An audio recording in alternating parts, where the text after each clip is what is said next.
আসসালামু আলাইকুম। ঈদের ঈদুল আদাহার অনেক অনেক শুভেচ্ছা। ঈদুল আদাহার শুভেচ্ছা জানিয়ে আজকের ভিডিও শুরু করছি। প্রথমেই বলি যে অ্যাডভোকেট হওয়ার কারণে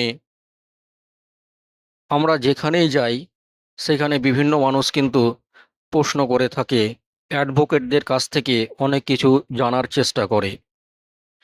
সেই রকমই একটা বর্তমান সময়ে খুব প্রাসঙ্গিক হয়ে উঠেছে একটা প্রশ্ন, যেটা আমারই একজন জুনিয়র অ্যাডভোকেট আমাকে করেছিলেন।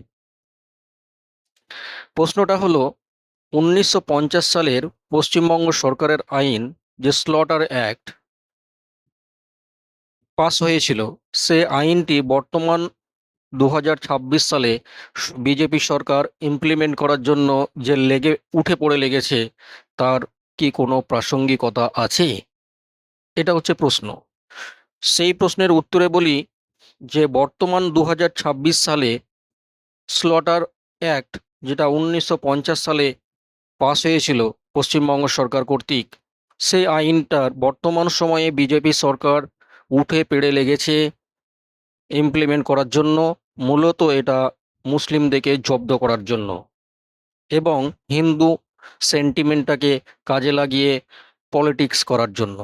বর্তমান সময়ে এই আইনটি ইমপ্লিমেন্ট করার কোনো প্রাসঙ্গিকতা নেই।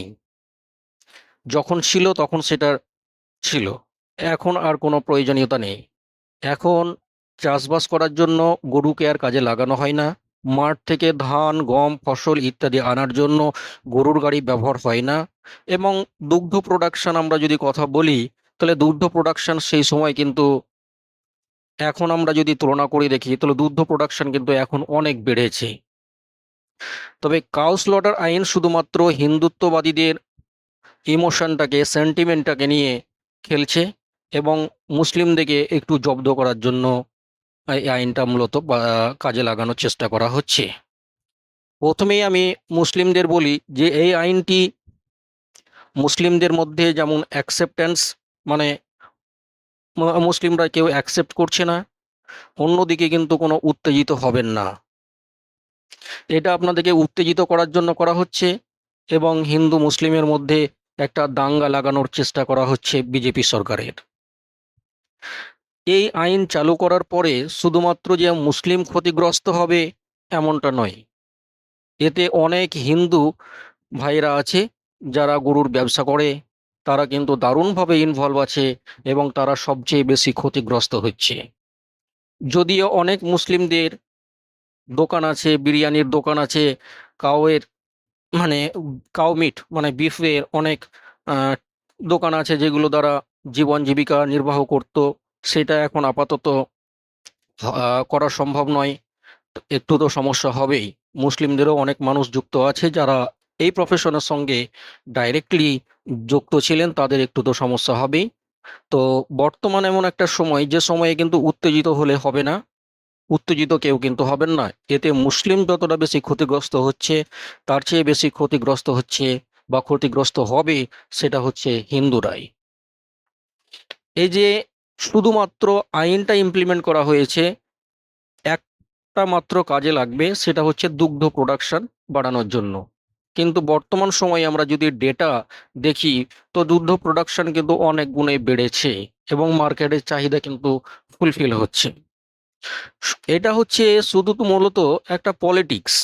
পলিটিক্সটা কি, যে হিন্দুরা গরুর ব্যবসা করবে না, আর গরুর ব্যবসা, এই আইনটা চালু করলে গরুর ব্যবসা যদি বন্ধ হয়ে যায়, তবে গরুগুলোকে হিন্দুরা অটোমেটিক্যালি ছেড়ে দিতে বাধ্য হবে। এখন যেমন একটা খবর আমার কাছে এসছে, যেমন জঙ্গিপুরে অনেক গরু ব্যবসায়ী যারা আছেন হিন্দুই গরু ব্যবসায়ী আছে, তারা কিন্তু গরুগুলোকে খেতে না দিতে পেরে ছেড়ে দিচ্ছে। এর ফলে কি হবে, ওই সমস্ত গরুগুলো বিজেপির লোকজনেরা নিয়ে যাবে, গোশালায় রাখবে এবং সেইগুলোর মাংস তারা বিদেশে রপ্তানি করবে। এইভাবে শুধুমাত্র প্রান্তিক, গরিব, অসহায় মানুষদের সমস্যায় ফেলা, এটা হচ্ছে বিজেপি সরকারের একটা চক্রান্ত। এবং এদের মধ্যে হিন্দু মুসলিমের একটা দাঙ্গা সৃষ্টি করার চেষ্টা করা হয়েছিল। আদারওয়াইজ এই the West Bengal animal slaughter act আইনের কোনো প্রাসঙ্গিকতা নেই। এটা বিভিন্ন নিউজ পেপারের পত্রিকায় আপনারা যদি চোখ রাখেন তো বুঝতে পারবেন। প্রতিটি নিউজ পেপার আমি নিজে চোখে দেখেছি, টেলিগ্রাফ থেকে শুরু করে দ্য হিন্দু নিউজ পেপার সেটা অনেক কথা বলেছে, দ্য ইন্ডিয়ান এক্সপ্রেস অনেক কথা বলেছে, যেক্ষেত্রে এই আইনের বর্তমান কোনো প্রাসঙ্গিকতা বা বর্তমান কোনো তাৎপর্য নাই। শুধুমাত্র হিন্দুদের সেন্টিমেন্টটাকে নিয়ে এবং মুসলিমদের উত্তেজিত করার জন্য এই আইনটি কিন্তু কাজে লাগানো হচ্ছে। এতে প্রত্যেকটি মুসলিম ভাইকে বলি, এতে উত্তেজিত হওয়ার কিছু নেই, উত্তেজিত হবেন না। এতে হিন্দুরাই কিন্তু বেশি সমস্যার মধ্যে পড়বে এবং পড়ছেও। ধন্যবাদ। আশা করি